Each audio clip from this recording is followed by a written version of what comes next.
Our children and our country can't afford 4 more years of neglect and indifference.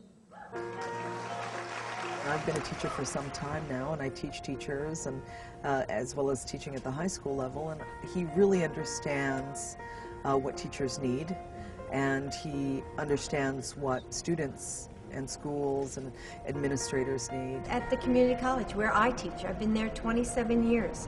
I know how important it is that we provide funding for students to go to college. We have to make it affordable for the middle class. Teachers appreciate the ideas behind No Child Left Behind, but I think that they certainly feel that NCLB needs to be properly funded, that we need to begin making a real reinvestment in education. Look at the test scores and look at American students in comparison to students in foreign countries. You know, we've got to do better. Our students have to be able to compete in a global economy. Not much has gotten done, and that failure to act has put our nation in jeopardy. I believe the day of reckoning is here.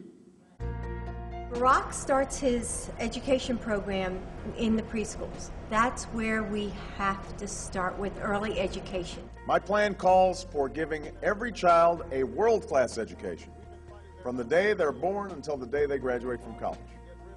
It's a plan that starts with investing in early childhood education.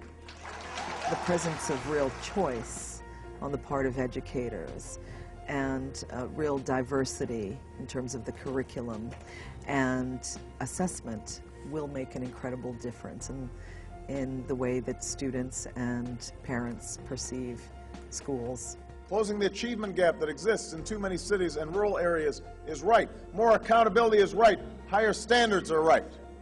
But I'll tell you what's wrong with No Child Left Behind. Forcing our teachers, our principals, and our schools to accomplish all of this without the resources they need is wrong.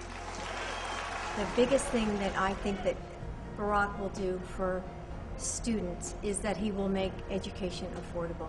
It's also a plan that will finally put a college degree within reach for anyone who wants one by providing a $4,000 tax credit to any middle-class student who's willing to serve their community or their country. We have to make sure that every young person can afford to go to a public college or university if they've got the will, if they've got the grades.